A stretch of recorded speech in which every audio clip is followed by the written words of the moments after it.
everyone. I'm really glad you're here. Tonight, I want to help you let go of the day and ease into rest. I know many of you use these videos to fall asleep, and it means a lot to be part of your nightly routine. So if you haven't already, take a moment to like the video and subscribe. It truly helps. Now, settle in, close your eyes, and let's begin. Story 1. The Man in the Construction Zone. It was sometime in the early 2000s when I was in my early 20s, working as a taxi driver to help support myself while finishing my education. The job wasn't glamorous, but it paid the bills and allowed me the flexibility I needed for my studies. I worked mostly during the late shift, which fit best with my class schedule. That meant I often drove through empty streets in the dead of night, the city bathed in shadows and silence. One particular night, after dropping off my final passenger, I began my usual route home. It was close to 2 a.m. when I approached a newly built housing development that I'd driven past a few times before. During the day, the place was bustling with the sounds of hammers, saws and construction workers yelling instructions. But that night, it was silent, eerily silent, and filled only with half-built homes, stacks of lumber, and silent machines sleeping under the pale moonlight. The road through the site was still open to traffic, though it was poorly lit, and lined with signs warning drivers to slow down for construction workers. I hesitated, unsure whether those signs still applied in the early hours of the morning, but decided not to take any chances. The last thing I needed was a traffic violation.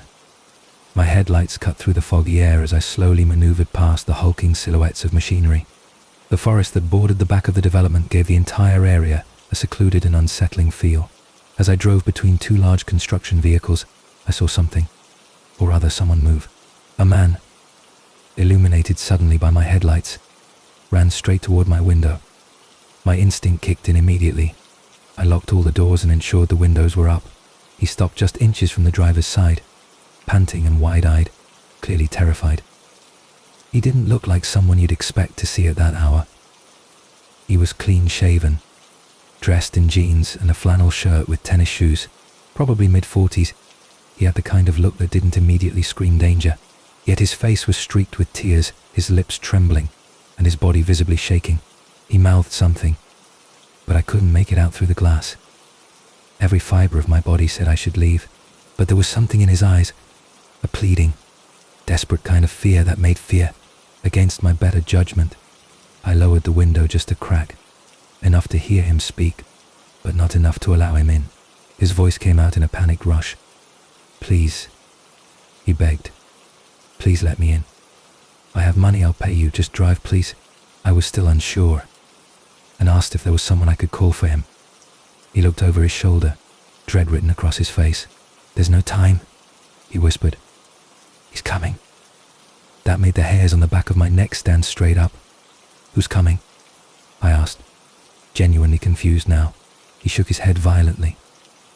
"There's no time to explain," he cried, eyes darting toward the tree line. I hesitated.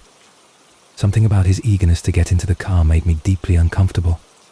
Taxi drivers are trained to read people. There's a gut instinct you develop over time. It's not always right, but it keeps you safe more often than not. This man didn't seem dangerous, not in a conventional sense, but something about his urgency scared me. I had heard too many stories of fellow drivers being ambushed. As much as I wanted to help, I couldn't bring myself to let him in. "I'll call the police for you," I offered, trying to sound calm. But he just shook his head again, more desperately this time. No, there's no time," he screamed. I drove off, leaving him behind. As I accelerated, I could hear his voice pleading through the night air, begging me not to leave. I looked in the rearview mirror and saw him stumbling after the car for a few paces before collapsing onto his knees. My chest ached with the weight of what I had done. Every turn of the wheel felt heavier than the last. I made my way straight to the nearest police station and reported what had happened. The officer at the front desk listened patiently and told me they'd send someone to check the area. They told me I did the right thing by coming in, and I went home feeling hollow and confused. Sleep didn't come easy that night. I tossed and turned, haunted by the man's eyes and the fear in his voice. I called the station the next morning to follow up, and they told me that patrol cars had been dispatched to the area, but they hadn't found anyone. That should have been a relief, but it wasn't. I wondered whether he had found someone else to help, or if he had simply vanished into the woods. I tried to convince myself that I had made the right decision, that it was better to err on the side of caution, but the guilt settled into my stomach like a stone. A few days passed, and then I saw something that brought it all back. I was watching the local news when a report came on about a body found in the forest behind the new housing development. My heart froze. When they showed the picture, it was him, the man I had left behind that night. The anchor stated that the police believed it to be an animal attack, but I couldn't accept that, not after hearing him say he's chasing me. No one refers to an animal like that. I replayed every moment in my mind. What had he meant? Who was chasing him? Or what was chasing him? The questions spun endlessly in my head. If it was a person, then why hadn't anyone been caught? If it wasn't, then what was it? The idea that something inhuman might have been stalking the forest made my skin crawl. I began to do some research of my own. I checked news reports, looked into the history of the forest, even asked other cab drivers if they'd seen anything strange in that area, but there was nothing solid, just rumors, half-remembered ghost stories, and stories of shadows that moved on their own. Whatever truth there was to it remained buried beneath layers of mystery and speculation. Weeks turned into months, and life slowly moved on. But I never took that road again. I found alternate routes, even if they added 20 minutes to my trip. Something about that place changed for me. It wasn't just about guilt anymore, it was about fear. Deep, irrational, bone-chilling fear. I started locking my doors even during daylight drives. I no longer picked up passengers from remote areas. Friends said I was being paranoid. Maybe they were right, but something in me had changed, and I knew I would never be the same again. I had witnessed something that night that I couldn't explain, something that made me question the boundaries of reality and the safety of the familiar world I thought I knew. To this day, I sometimes wonder if I had made a different choice. What might have happened? Could I have saved him? Or would I have shared his fate? It's a question without an answer, and one I'll probably carry with me forever. But more than anything, I wonder what exactly was waiting for him in those woods. What had him so terrified that he would beg a stranger in the middle of the night for a chance to escape? And most importantly, is it still out there, waiting for the next poor soul who stumbles through that development in the dead of night? Story 2. David's disappearance on the Autobahn. It was the autumn of 2020 when I took a trip to Germany, the country where most of my family resides. It had been years since I'd spent quality time with them, and I missed the feeling of being surrounded by familiar faces. I come from a family that's quite well off. My uncle is a billionaire, and luxury wasn't something we were unfamiliar with. During that trip, I had access to my own Lamborghini Aventador SV, a sleek machine that roared like a lion and made the open roads feel like a personal racetrack. My cousins David, Luke, and Werner were also in Germany at the time, each driving their own exotic car. David drove a Ferrari Sfef 90, Luke had a Porsche 918, and Werner cruised in a McLaren 720s. We decided to take our fleet for a spin down the German Autobahn, a highway famous for having stretches with no speed limits. We didn't know it at the time, but that night would end in terror and mystery. We began our drive just as the sky began to darken, around 8 p.m., when the stars slowly replaced the fading orange horizon. The cars glided over the road like jets in formation, each of us pushing speeds north of 260 km/h, our engines harmonizing in a growling mechanical symphony. It felt thrilling and alive, like we were riding waves of wind and sound. But the energy shifted when I realized something strange. David was no longer visible in my mirrors or ahead of me. At first I thought I must have missed him pulling ahead, so I radioed the others and told them to slow down. We all regrouped, and after several glances around it became clear David had vanished from the convoy. The road was long, flat and clear, yet none of us saw him veer off or slow down. The realization was chilling. How could a car traveling that fast simply disappear? We pulled over in unison at the next rest area, each of us stepping out with confusion etched into our expressions. I tried calling David's phone, but there was no answer. We all tried. The silence on the other end added to our growing unease. David was cautious, an experienced driver, and even at high speeds he never took risks. We couldn't shake the feeling that something was wrong. Acting on impulse, we did something reckless.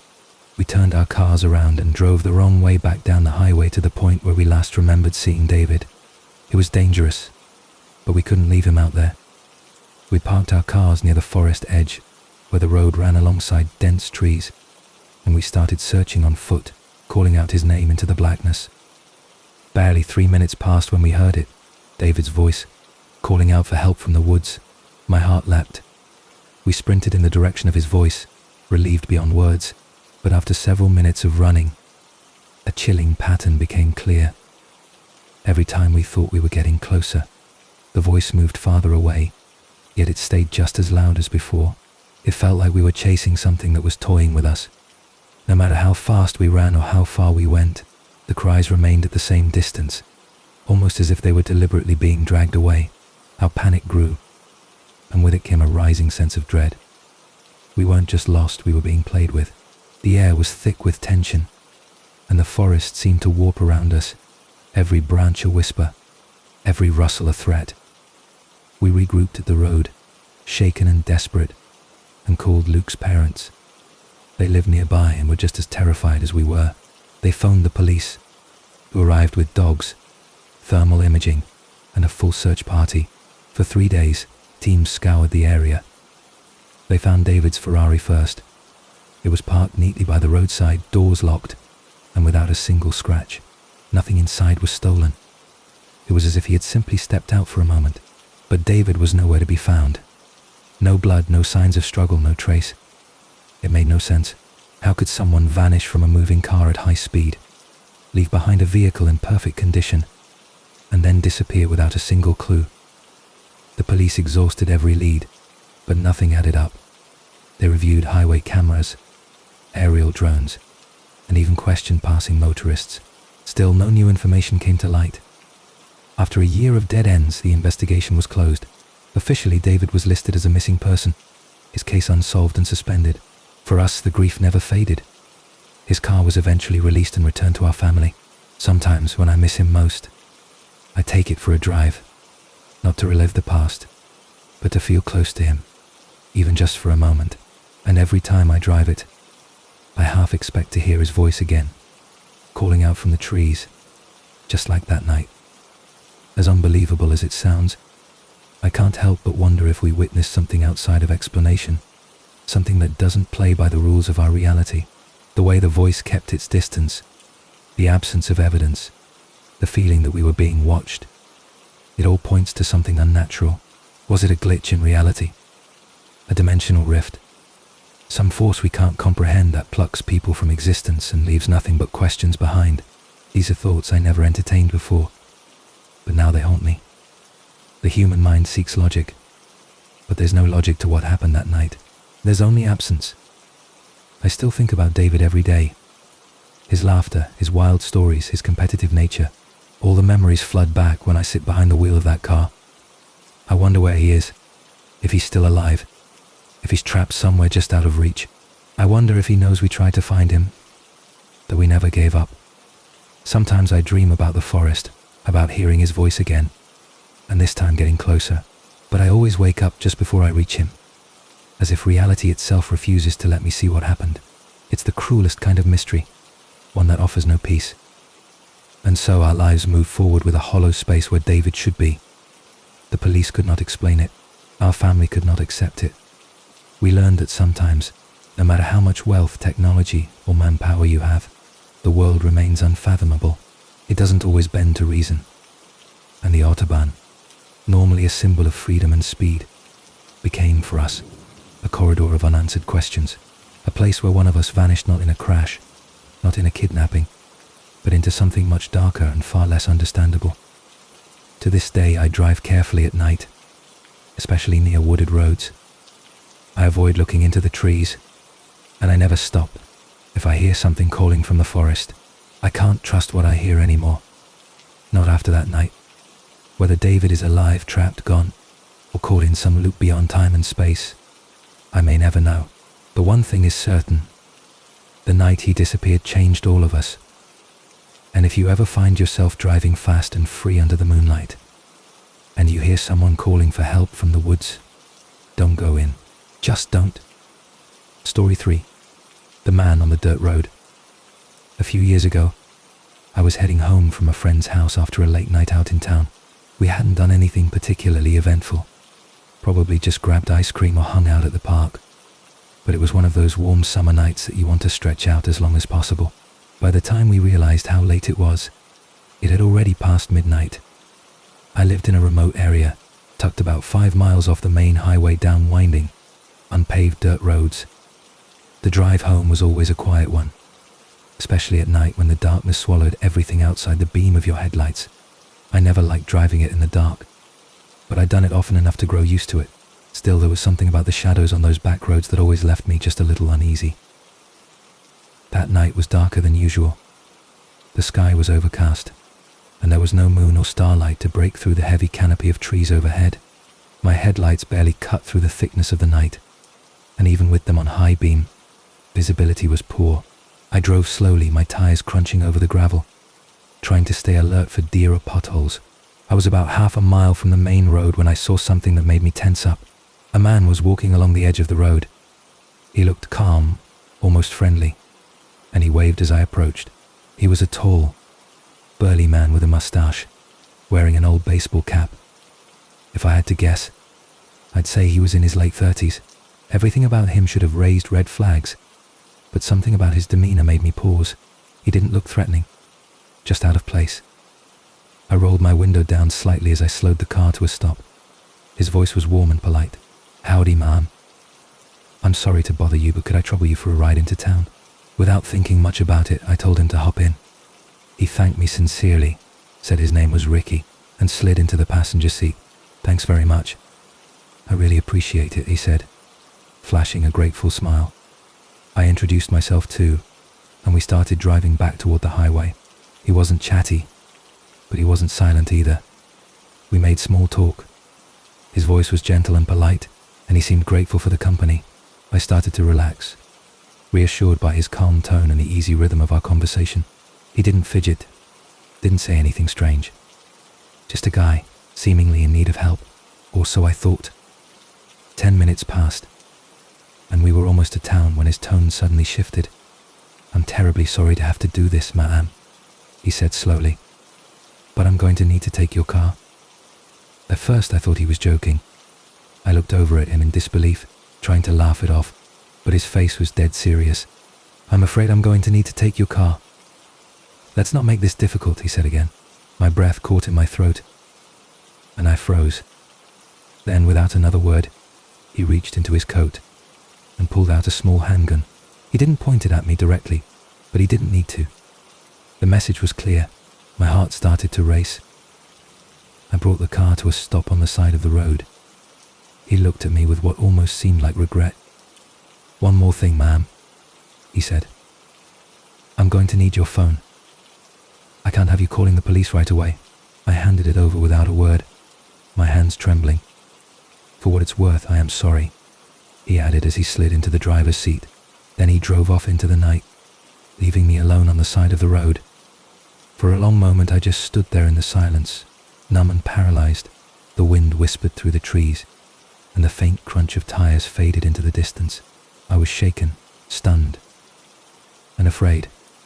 I started walking, unsure of where I was even headed. After about half an hour, I saw headlights and waved down a passing police cruiser. They pulled over, and I told the officer everything. As we drove to the station, the officer listened intently. When I described Ricky, he grew quiet. Then he told me something that made my blood run cold. The man I described matched the description of a suspect wanted for a string of armed robberies in the area and in several neighboring towns. He wasn't just a desperate hitchhiker. He was someone who had been deliberately waiting for the right opportunity, someone who had studied people like me, people who might be kind enough to stop and help.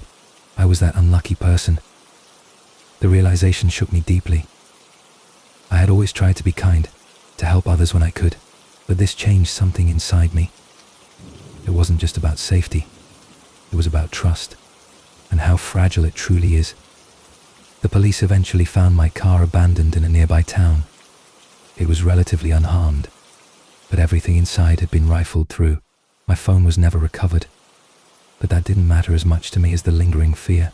The incident didn't just rob me of my car and my belongings. It robbed me of something intangible, something that took much longer to reclaim. My peace of mind. I no longer felt comfortable stopping for strangers. I stopped making eye contact with people on the road. I second-guessed every decision when I was driving at night. And every time I saw someone walking alone on a dark road, I felt a knot twist in my stomach. In the weeks that followed, I replayed the moment over and over again in my mind. What if I hadn't stopped? What if I had driven on? What if I had been more suspicious? And worst of all, what if he had been someone even more dangerous than he turned out to be? Would I be here telling the story at all? I wanted to hold on to the part of me that believed in helping people, that saw the best in strangers, but that night made it harder to do. The world had shown me a darker side of itself, one that hides behind smiles and kind words and polite introductions, and once you see it, it's hard to unsee it. Still, I don't want to let fear dictate my choices. I don't want to become someone who closes themselves off to others entirely, but I've learned that trust needs to be earned, not freely given in situations where your safety is on the line. I've learned to trust my instincts more, to read the details that don't quite fit, to listen when something inside me says wait. Ricky taught me that, not through words, but through the silence he left behind as he disappeared into the night with my car, my phone, and a piece of the person I used to be. So now, when I drive alone at night, I keep my doors locked and my mind alert. I don't let the soft hum of the engine lull me into a false sense of comfort. And when I see someone standing by the roadside, I think about Ricky. I think about the way his voice changed. I think about the way fear feels when it creeps in quietly, before you realize you're already too close. And then I keep driving, hoping that the next person won't have to learn the same lesson I did, the same way I did, by being too kind, too soon, and too far from help. Story 4. The Quiet Man with the Gun. It was late, around 11 p.m, when I finally finished my shift at the fast food restaurant where I worked. I was tired, soaked in the smell of grease and fryer oil, and the thought of my bed was the only thing keeping me upright. My job was on the opposite side of town from where I lived, which meant I had a 45-minute drive home, mostly through sparsely populated rural roads. It wasn't ideal, but jobs weren't exactly easy to come by at the time, so I dealt with it. That night it had been raining heavily for over an hour, and by the time I walked to my car, the roads were slick and glistening under the dim orange of the streetlights. The combination of exhaustion and the lulling sound of raindrops against my windshield made the first half of my drive feel like a sleepy blur. I remember trying to be careful at first, keeping my speed low, because the visibility was poor, and the roads and through a part of town that bordered open countryside. The occasional house gave way to long stretches of unlit pavement, and the rain continued to fall steadily. After about 20 minutes on the road, I noticed that there were almost no other cars around me. A few minutes later, thinking I was alone, I allowed myself to go just a bit faster. I told myself it was fine, that I was familiar with the road, and that I just wanted to get home quickly and out of the rain. But that's when I saw it, the red glow of brake lights ahead of me, dim through the fog and mist. I was approaching quickly, too quickly, and I instinctively slammed on my brakes. Despite my best efforts, my tires skidded, and my car collided with the back of the vehicle in front of me. The impact was sudden and sharp, a loud metallic crunch that echoed in the quiet night. My heart leapt into my throat as my hands gripped the steering wheel. The crash hadn't been catastrophic. I'd managed to slow down enough that the damage seemed minimal, but I immediately knew I was at fault. Rear-end collisions are hard to argue a way out of. I parked my car on the shoulder, turned off the engine, and took a few deep breaths. I could feel my pulse pounding in my ears as I stepped out into the rain to inspect the damage. My front bumper was dented, and one of my headlights was smashed. Not ideal, but manageable. I then looked toward the other car, expecting the driver to already be out and marching over, furious and ready to yell, but no one emerged. The car had pulled over as well, its taillights casting a dull red glow across the road. After a few moments of silence, the driver's door finally opened, and a man stepped out. He was probably around 40, with an average build and plain clothing, blue jeans, a grey hooded sweatshirt. But what I noticed right away, even through the rain, was the thin trail of blood running down his forehead. He didn't look angry. He didn't look hurt either. Just quiet, cautious. And then I saw something else, a handgun tucked into the waistband of his jeans. Where I lived, that wasn't illegal, but it changed everything in an instant. The man walked to the back of his car and looked at the damage. A cracked taillight and a dent, similar to the damage on mine. Then he turned to me and said, "Looks like just a scratch. Don't worry about it, buddy." His tone was oddly calm, almost too casual. I blinked at him, confused. "Are you sure? You're bleeding," I replied. He looked up, wiped some of the blood with the back of his hand, and shrugged. "That's from something else," he said. "Just take off. We're good." But I knew better. If someone's been injured in a car accident, even a minor one, it's supposed to be reported. I hesitated, then told him, "I think I should call this in." It was my fault. And that's when things shifted. He took a slow step toward me. His expression changed, not to anger exactly, but to something colder, harder. He didn't raise his voice. He didn't make a direct threat. But he came close enough that I could feel his breath and smell the rain on his clothes. "Let's not make this complicated," he said quietly, looking me dead in the eyes. "You don't need to call anyone. Just take off. Forget it ever happened." There was a weight behind his words that made my skin crawl. I could see his hand twitch slightly near his side, where the gun sat partially hidden. I froze. Every instinct told me to back down. This wasn't someone to argue with. Not here. Not in the middle of a dark, empty road. I nodded slowly, slid my phone back into my pocket and said, "All right, no problem." The man stared at me for a few more seconds, then turned and walked calmly back to his car. He started the engine and pulled away like nothing had happened. I waited until he disappeared into the darkness before I got back into my own car, locked the doors and grabbed my phone again.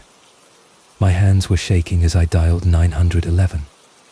I explained what had happened as clearly as I could, especially the part about the gun and the blood on his face. The dispatcher stayed calm, but I could hear the tension behind her words. She told me to stay on the line and wait for the police at the next gas station a few miles down the road. I pulled in under the flickering fluorescent lights, still soaked and rattled from the encounter. When the officers arrived, they took my statement and ran the license plate I had memorized. It turns out, the vehicle had been reported stolen several days earlier, and it had also been linked to an armed robbery just the night before. The man I had accidentally collided with wasn't just some guy on his way home. He was actively fleeing law enforcement, and the fact that he had kept calm, had been willing to let me go, only made it more terrifying. He hadn't threatened me directly, but I have no doubt that if I had pushed further, he would have done whatever it took to stay out of jail. In the days that followed, I kept replaying that moment over and over. What if I had insisted? What if I had argued? Or tried to take a picture of him? What if I had refused to back down? It's easy to think we'd act bravely in a moment like that, but fear changes everything. It sharpens some instincts while silencing others, and sometimes walking away isn't cowardice, it's survival. Eventually, I heard that the man had been caught and arrested. They never told me the details, but I knew enough to feel relieved. The $250 it cost me to fix my car didn't seem important anymore. What mattered was that I walked away from that night with my life, a little shaken, a little wiser, but still here. Story 5, followed by The Man Without Pants. It happened when I was just 18 years old, back in the early 90s. I had a 1979's 28 Camaro with T-tops, a car I'd poured my heart into. I wasn't the kind of girl most people expected to be into cars, but there was something about the growl of the engine and the hum of the tires on pavement that made me feel alive. My best friend Jenny and I would spend our weekends driving the main strip of a nearby city, circling endlessly, laughing, listening to music, and hoping something exciting would happen. That night started like any other, the windows down, the air thick with possibility. We weren't looking for trouble, but somehow trouble found us. It began with a small red truck, I noticed it in my rearview mirror a few laps into our route. It kept its distance, never getting too close, but always 3 car lengths behind. I brushed it off at first, thinking it was just another cruiser like us. But as we pulled into a fast food parking lot, the red truck pulled in too, stopping exactly where we had been moments before. I thought maybe it was a coincidence, so I pulled back out onto the street. The truck followed. I tried again, this time pulling into a different lot. Again the same thing. He mirrored our movements with uncanny precision. That eerie synchronicity made my stomach knot. Something wasn't right. I exchanged a glance with Jenny. Her nervous laugh didn't hide her unease. We decided it was time to head home. We figured the guy would eventually give up once we left the area, but the truck stayed on our tail. For over an hour, through every turn and stoplight, he never fell more than a few cars behind. It was well past midnight when we realized we couldn't go home. Not with him following us. I didn't want him knowing where I lived. We debated where to go, and I suggested the police station, but when I mentioned it, Jenny panicked. She suddenly grabbed the steering wheel and yanked it to the right, making the car swerve dangerously. "What are you doing?" I yelled, struggling to stay on the road. She shouted back, "We can't go to the police." Her voice was trembling. I realized she thought we had done something wrong, something to provoke the guy, and that the police might blame us. Her reaction confused me, but in the chaos of the moment I gave in and kept driving. We crossed a bridge and stopped at a red light, hoping maybe the truck would turn off, but it didn't. Instead, the car in the lane next to us turned, allowing the red truck to pull up directly behind us. As I glanced in the rearview mirror, I saw the driver step out of his vehicle. At first I thought he was just coming over to yell at us or scare us, but when I turned to look out the window, my heart froze. The man was standing beside the passenger door, not wearing any pants, not pulled down, just completely gone. He stood there, exposed, with the most unnerving smile plastered across his face. Before Jenny even realized what was happening, I hit the gas and ran the red light, speeding across the bridge. My friend hadn't seen him clearly yet. "What are you doing?" she yelled. "He was standing right next to your door," I stammered. "He wasn't wearing pants." Her eyes widened in disbelief. "No way," she said, but I could see the fear building in her. We drove aimlessly for a while, hoping to lose him in the maze of back streets. Every turn we made felt like a gamble. We crossed back over the bridge and out into the countryside, far from the safety of streetlights and buildings. I pushed the Camaro harder than I ever had, weaving through quiet roads, praying he wouldn't follow. Eventually, the headlights behind us vanished. We didn't say anything at first. We just drove in silence, the tension thick and stifling. By the time we got home, we were both shaking. We didn't tell our parents. I don't know why. Maybe we didn't want to relive it. Maybe we thought they wouldn't believe us. But the image of that man, standing there pantsless, smiling, was burned into my memory. A few weeks later, I saw a news report about a man being sought by police. The description matched the guy in the red truck. They said he'd been approaching young women and exposing himself. I can't say for sure it was him, but deep down, I knew. After that night, I became hyper-aware when driving. Every car in the rearview mirror felt like a potential threat. Every long drive felt like a test of my nerves. I stopped going cruising so often. The thrill of the open road had been replaced by a quiet dread. I even considered selling the Camaro for a while, just to distance myself from the memories, but in the end I kept it. It wasn't the car's fault. It was just a vessel, caught in a story far stranger than anything Jenny and I had ever imagined when we set out that night looking for fun. I often think about what would have happened if I hadn't looked out that window in time, if I hadn't seen him standing there, or if we'd hesitated just a second longer. I wonder what he would have done if we hadn't driven off. Some people say you can't let fear control your life, and I agree, to a point. But fear also keeps you alive. It sharpens you, and that night saved us. We were just two girls looking for a laugh, for a song on the radio, for a summer night story. We found one, but it wasn't the kind you forget with time. It's the kind that stays with you, silent and still, like the man without pants standing in the rain, smiling beneath the red glow of a streetlight. Story 6. The town that shouldn't have been there. I was 16 at the time, old enough to think I had the world figured out, but still young enough to be completely unprepared for what was waiting for me that night. My close friend Shyla and I were returning home after a visit to some extended family out in western Michigan. It had been a pleasant trip overall, filled with laughter, stories, and quiet countryside drives. The sun had already long set, and the sky was wrapped in a navy blue blanket of stars as we cruised down the back roads. It was about 11 p.m., and aside from us, the roads were empty. At first, neither of us noticed anything unusual. We were too busy in conversation, distracted by teenage musings and funny anecdotes, but slowly I became aware of how quiet it had gotten. Too quiet. The houses grew older, the paint peeling from their surfaces. Storefronts appeared boarded up, windows dark, signs faded and broken. The road narrowed. The whole area felt like a snapshot from another time. There were cars on the side of the road, but they were abandoned, rusted through, and covered in grime. I slowed down, unease growing in the pit of my stomach. Shayla glanced around, her eyebrows knitting together. "You okay?" she asked. "Yeah," I replied quietly, "but this town, it feels wrong." We both grew silent as the road bent, and the lights from our headlights swept across crumbling buildings and cracked pavement. It was like we had stumbled into a place forgotten by time. A few minutes later, the car began to shudder. I looked at the dashboard and realized with a sick jolt that we were running low on gas. I cursed under my breath. I had passed a gas station miles ago but hadn't thought to stop. Now we were stranded in a town that didn't even seem alive. I coasted to a stop in front of another rotting house. Shayla tried to laugh it off with a nervous joke, but it didn't land. I reached for my phone to call roadside assistance. Thankfully, my parents had set it up for me.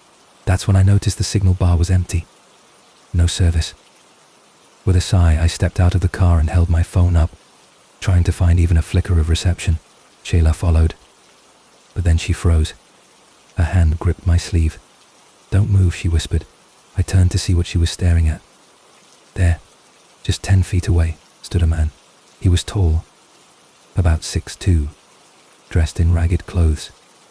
He stood motionless, arms by his side, facing directly into our headlights. It was like he had materialized out of nowhere. I hadn't heard footsteps, no rustling from nearby trees, just stillness. Shayla's voice was barely audible. "How can anyone be here? This place is dead." My mouth went dry. I wanted to speak but couldn't. Something about him wasn't right. Shayla found her voice first. "Do you need something?" she called out.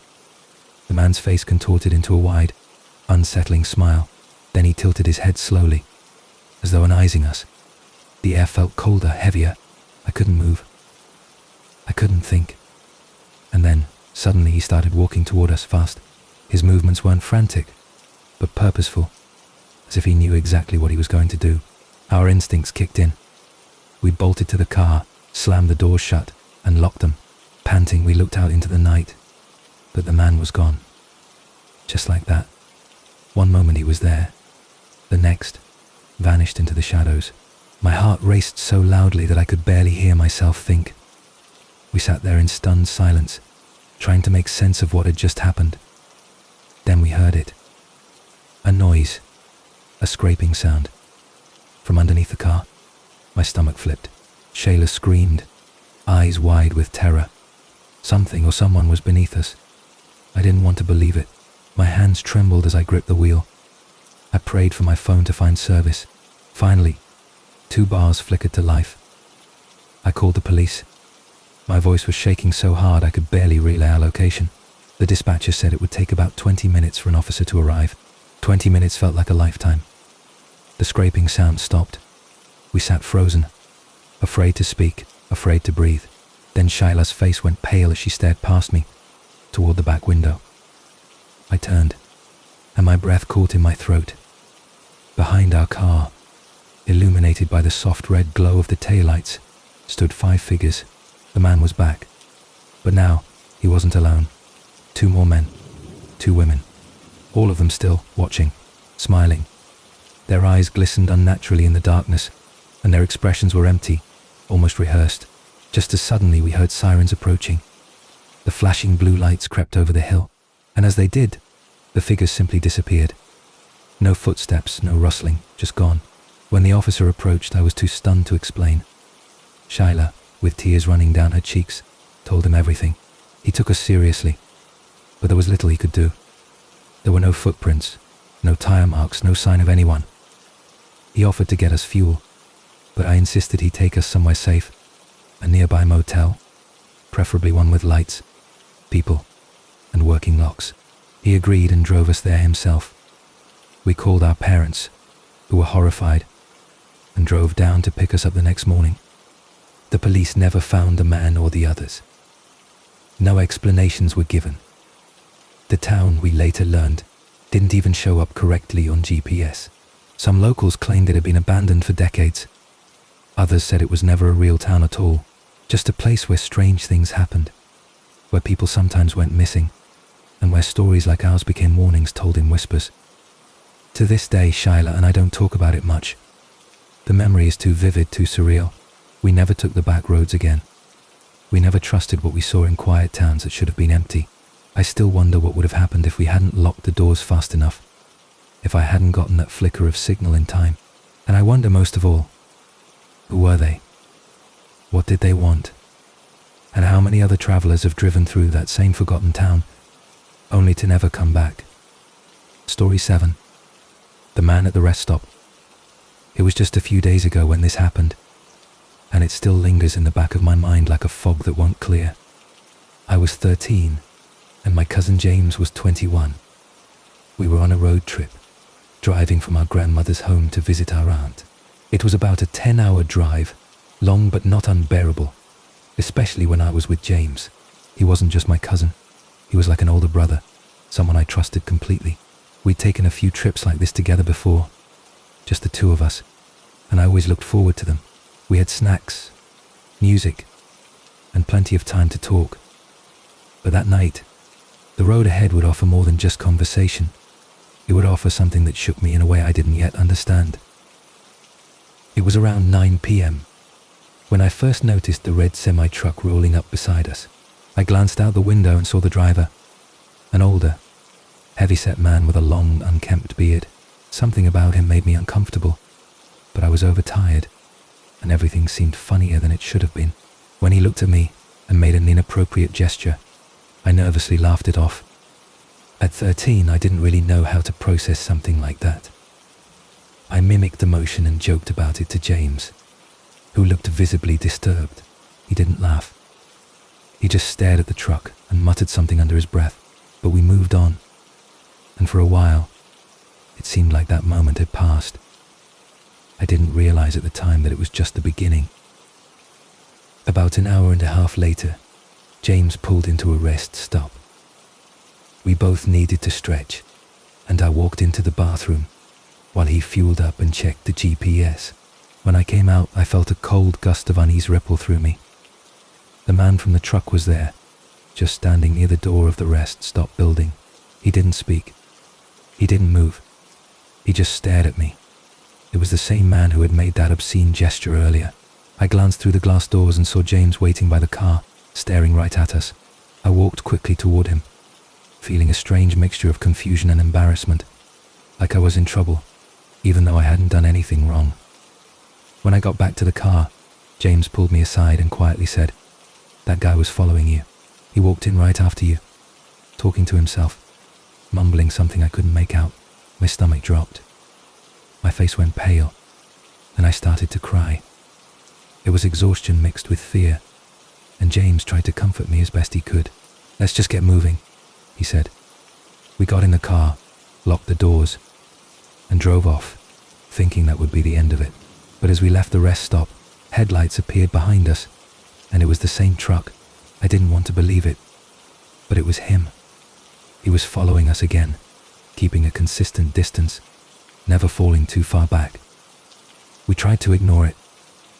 I curled into the passenger seat and tried to stay calm, but my heart was racing. About an hour later, we reached the motel where we planned to spend the night. The clerk gave us a room, and we both tried to shake off what had happened. James reassured me that we were safe, that the truck driver couldn't have followed us that far. The night passed without incident, and by morning I had begun to convince myself that it had all been a misunderstanding, some weird coincidence that my mind had stretched into something more. But that illusion shattered when we sat down at a nearby restaurant for breakfast. The moment we walked in, I saw him. He was already there, sitting alone, and when he saw me, he grinned wide, too wide. James saw him too. He clenched his jaw and tried to act casual, but I could feel his anger simmering. The man walked past our table, brushing my shoulder with his hand. He did it again on his way back from the restroom. It wasn't subtle. It wasn't accidental. James stood up, stormed over to the man's table, and started yelling. He didn't threaten him, but his voice was loud and furious. He demanded that the man stop following us. The restaurant grew quiet as heads turned to watch. The man stood up slowly, sneering, and said something that made my blood run cold. She was leading me on. I was 13. I didn't even know how to process the weight of those words. When they arrived, they separated everyone and got our statements. The officers were calm and professional, but I could see the tension in their eyes. It was clear that the man had crossed a line. They told us we could press charges for harassment and assault, given the physical contact. James considered it, but in the end, he just wanted to get me somewhere safe. The man was escorted out and told not to come near us again. The rest of the trip was uneventful on the surface, but the tension never left. Everywhere we went, James stayed close to me. He hovered like a bodyguard, eyes constantly scanning the crowds, the parking lots, the road. I appreciated it more than I can say, but it also reminded me that something had been taken from me, a sense of safety, a sense of being untouchable in the world of road trips and family visits. I knew I would never look at a rest stop the same way again. I knew I would never again laugh off something that made me uncomfortable, no matter how harmless it seemed at the time. Even now, months later, I find myself looking over my shoulder when I travel. I double-check locks, avoid eye contact with strangers, and keep my phone fully charged at all times. I don't walk alone, not even in daylight. I carry the weight of that experience with me, quietly tucked into the corners of my awareness. It's not a fear that rules me, but it's one that informs me. The man may be gone, but his shadow follows, and James, for all his protective strength, still checks in regularly. He's quiet about it, but I know he worries too. That night changed both of us, and in ways I'll probably never fully understand. It always will. Story 8. The man in the red sedan. I'm 13 now, and I consider myself a quiet person. I've always had social anxiety, the kind that makes small interactions feel massive. Compliments or attention from strangers usually make me uncomfortable, and I've never handled unexpected social situations well. A few months ago, my family and I were traveling for a hockey tournament. I don't play, but my siblings do, so I tagged along. During the long road trip, we stopped at a familiar rest stop, one we'd visited before. It should have been just a short break to stretch our legs, grab drinks, and continue on, but instead, it turned into an experience that would leave a lingering unease in the back of my mind, a memory I carry with me every time I see a red car. I was walking toward the entrance with my younger sister, who was 9 at the time. She was full of energy and had run ahead like she always did. I wasn't worried, but as I passed a row of parked cars, one particular vehicle caught my attention. It was a red 4-door sedan. A man inside, probably in his mid-40s, suddenly honked his horn. The sharp sound startled me, and I instinctively jumped back. He was staring at me from the driver's seat with a wide, unsettling grin. I felt my stomach turn as he started saying things like how pretty I was, and how I should get into his car. His voice was casual, but his smile didn't reach his eyes. Being the awkward person I am, I didn't respond. I just turned around and walked away quickly. Inside, I found my little sister, and I told her what happened. At that age, we didn't fully understand the weight of what I'd just experienced, so we laughed nervously about it, brushing it off like a weird joke. But the man hadn't finished. As we walked back outside, he was still there, and this time, he made a crude gesture toward me as I returned to my family. My siblings, 2 sisters and 1 brother, were already by the car. My brother is 16 and pretty protective, but none of us took it seriously enough to say anything right then. We just left. At least we thought we did. The drive continued, and a few hours later, we stopped at another rest area. It had been long enough that I'd already forgotten about the man, but as we pulled into the lot and got out, I saw a car pulling behind us, and my breath caught in my throat. It was the same red sedan. I tried to stay calm, convincing myself it was a coincidence. Maybe it wasn't even the same guy. But when I entered the restroom area, I noticed him sitting nearby on a bench, pretending to wait for someone. He didn't say anything, but I could feel his eyes on me the entire time. I stayed close to my little sister, just talking to her about video games to stay distracted. Eventually, my mom walked in and told us to head back to the car. As we were walking outside, I tried not to look at him, but I couldn't help noticing he followed us. He walked beside me, casually, like he belonged there. Then, in a low whisper, he said something that made my entire body freeze. I don't remember the exact words, but it was something along the lines of, "He'd look good tied to my bed." I didn't respond. I didn't even look at him. I just ran. I jumped into the back seat of our car and slammed the door. I didn't tell my parents immediately. I texted a friend, trying to process what had just happened. She told me not to worry, that it was just a random creep and he was probably gone. I wanted to believe her, but part of me didn't. We arrived at our hotel later that evening, checked in and dropped off our things. Then we left almost immediately to go to the ice rink for my siblings' games. It had taken longer than expected to get there, and I hadn't seen the man again, so I started to relax. I sat with my sister near the lobby while the others played. We weren't watching the game. We were just playing a multiplayer game on our phones. I felt safe, but then someone sat down right next to me. It was him. The same man. He leaned over and asked me what I was playing. My blood ran cold. I shifted away without a word, but he followed. He began asking me if I had a boyfriend. I pointed to my ears and pretended I was deaf. It was a stupid plan, but it was all I could think of. I knew just enough sign language to make it believable, but he didn't buy it. He kept talking, his voice quiet but persistent. And then he touched me. His cold hand landed on my thigh, and he squeezed. I jumped away, my hands shaking. Luckily, in the game I was playing with my sister, we could send messages. I quickly typed in the chat, "Ask me to go to the bathroom with you." She saw it immediately and said aloud, "Come with me." I nodded, and we went straight to the restroom. We stayed there until the game ended, hiding in one of the stalls with our feet pulled up, barely breathing. The next day, I stayed at the hotel with my sister, who had come down with a fever.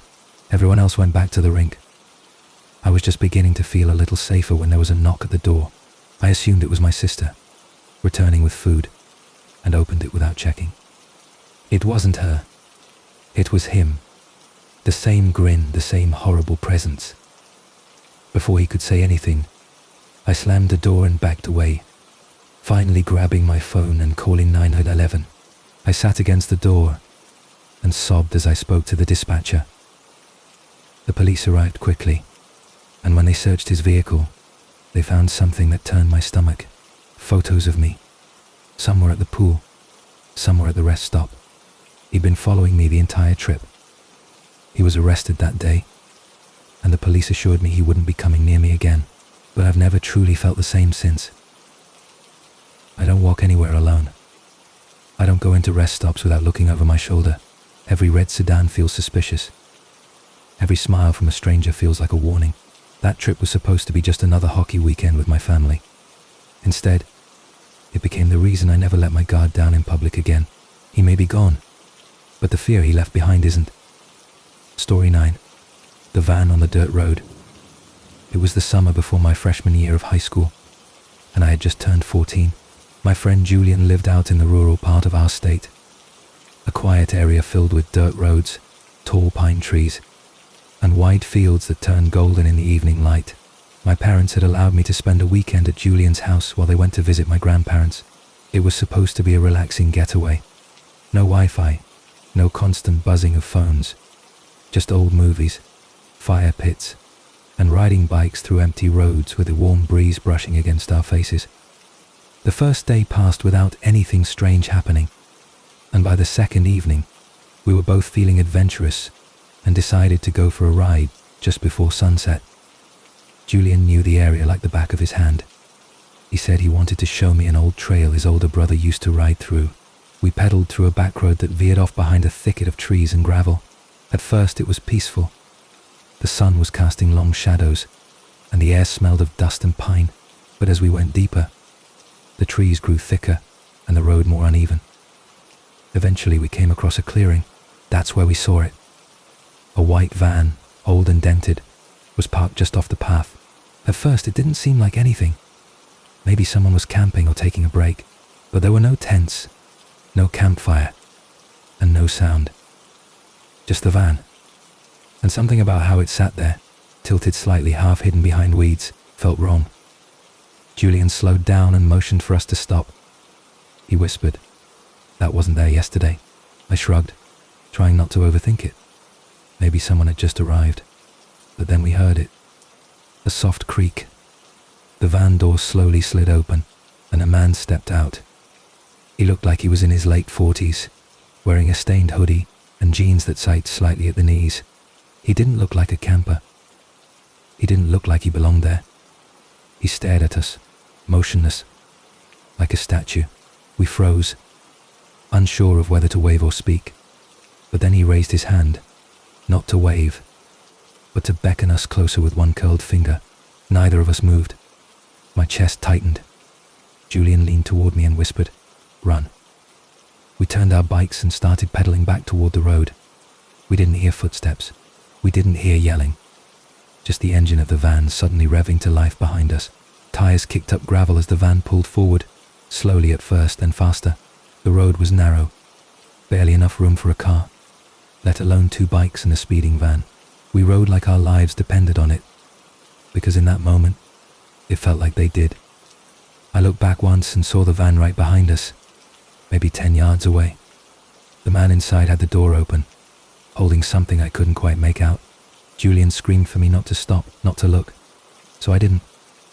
We made it to the split in the road where the trail met the main dirt path. Julian knew a shortcut through a cornfield. We veered off, our bikes bumping violently over rocks and uneven ground. The corn stalks scraped against our arms as we plowed through. The van couldn't follow us there. I could hear it screeching to a halt at the edge of the field, the horn blaring once in frustration. We didn't stop. We didn't speak. We didn't look back. We rode until we reached the fence behind Julian's backyard and jumped off our bikes, wheezing and pale. His parents were inside, grilling dinner, and we didn't know how to explain what had just happened without sounding paranoid. Later that night, when things had calmed down, we looked out Julian's window and saw nothing but darkness.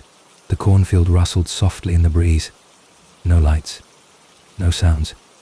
But then, just as we were turning away, a flash of light flickered in the distance, like a flashlight sweeping back and forth. We both ducked. We didn't sleep that night. We sat in silence, alert, flinching at every kick and every gust of wind. The next morning, Julian's dad noticed tire tracks near the cornfield. He thought it might have been a neighbor's truck, or maybe a hunter who got lost. We knew better. We told him what happened. He tried to downplay it, but I saw the way his face went pale when we mentioned the van. 2 days later, a report came in. Another teen, from a nearby town, had gone missing while biking through the woods, his last known location, near the same trail Julian had taken me to. The police were asking for information, posting flyers, and investigating suspicious vehicles. We described the van to them as best we could. They nodded and wrote things down, but I don't know if they ever found the man. All I know is that the van was real, the man was real, and the fear we felt wasn't imagined. It left a mark, like a handprint that never fades, a reminder of how quickly something harmless can turn horrifying. Julian and I never went back to that trail again. His parents built a new fence behind the house, and they didn't let him bike past the mailbox for the rest of the summer. I returned home with a nervous twitch in my stomach that wouldn't go away for weeks. I started locking my window, even in the heat. I avoided riding bikes near trees, always choosing clear, open roads instead, and I kept seeing that van in my dreams, just parked, waiting, silent, as if it was still out there, looking for the next kid who wasn't fast enough, or brave enough, or lucky enough. Story 10. The Detour Sign. It was late October, and the crisp air was laced with the earthy scent of fallen leaves. I had just finished visiting my brother at his university, and was making the 4-hour drive back home. The roads were mostly empty, a ribbon of black pavement stretching out beneath a twilight sky. I didn't mind driving at night. It gave me space to think, and the quiet hum of the car had always felt oddly comforting. I had snacks, music, and a full tank of gas. I thought it would be an uneventful trip, but a little over halfway through, I saw a construction sign warning of a detour ahead. There were no cars around me, no lights except for my own, and the sign looked official enough. It pointed me down an unlit road veering off to the right, so I followed it. The moment I turned onto the detour, I felt a shift. The road was much narrower, and instead of smooth asphalt, it was cracked and uneven. Trees leaned in from either side, their branches skeletal under the moonlight. I kept driving, thinking it would reconnect with the highway soon, but the deeper I went, the stranger it felt. The detour signs kept appearing, fresh, bright, and reflective, guiding me down tighter turns and darker stretches. I checked my phone for GPS, but there was no signal. I was off the grid, in every sense of the word. That's when I noticed something even more unsettling. There were no tire tracks on the road. It was as if no one had driven this way in days, maybe weeks. Still, I pushed on. After about 15 minutes, I passed a gas station, or what looked like one. It was old and abandoned, with shattered windows and a rusted-out pickup parked on the side. The pump nozzles were missing, and weeds had cracked through the concrete. I wanted to turn around right then, but the road had become so narrow and curved that I didn't trust myself to backtrack in the dark. So I kept following the signs. That's when I saw the first figure. A person, maybe 6 feet tall, just standing by the tree line, watching. They didn't move, didn't wave, didn't speak, just stood there, completely still. I drove faster after that, heart beginning to pound. I told myself it was probably just someone who lived nearby, or maybe even a scarecrow, though it didn't look like one. I tried to shake it off, but a mile later, there was another figure, same height, same stillness, just standing beside a rusted mailbox with no house in sight. My hands gripped the steering wheel tighter. Then came the noise, a soft, rhythmic tapping from the back seat. I turned down the music and listened. Tap, tap, tap. It was faint, like someone gently knocking on glass. I pulled over immediately and flipped on the dome light, heart in my throat. The back seat was empty, nothing there. No sign of anything unusual. But the moment I shut the door and began driving again, the tapping resumed. I kept going, more out of desperation than direction. The signs were still there, and I followed them like breadcrumbs, hoping they'd lead me back to the highway. Then I reached a fork. One road dipped into a shadowy, tree-covered path, while the other sloped upward toward a hill, barely lit by the moon. There was no sign this time. I chose the uphill road. It felt safer, more open. As I climbed, fog began to thicken, swirling around my car like smoke. The trees grew denser again, their silhouettes forming shapes that looked almost human. I began to feel dizzy, like the world was tilting ever so slightly. That's when the headlights of another car appeared in my rearview mirror. At first I was relieved. Another driver meant I wasn't alone.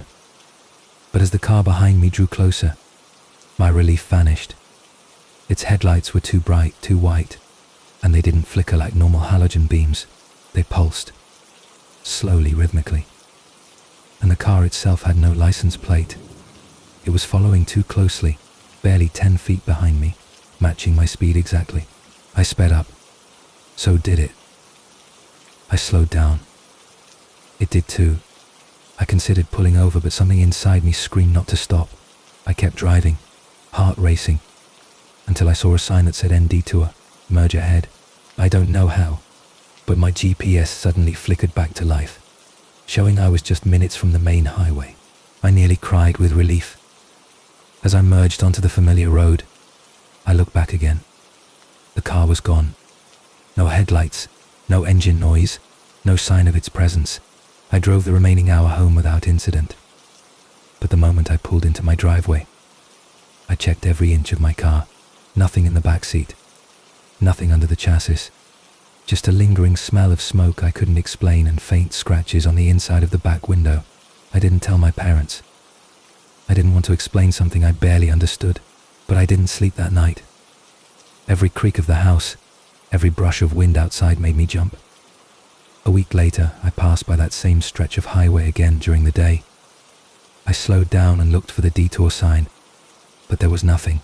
No road veering off, no construction, no signs. Just smooth pavement and clean shoulders. I asked my brother about it, and he said there hadn't been any road work in that area for months. I even checked online for records or closures. Nothing. As if the detour had never existed, but I remember it. The road. The tapping. The figures. The lights. I remember all of it, and every time I drive at night now, I double-check the route before I leave. I never trust sudden signs, and I never, ever take detours I wasn't expecting.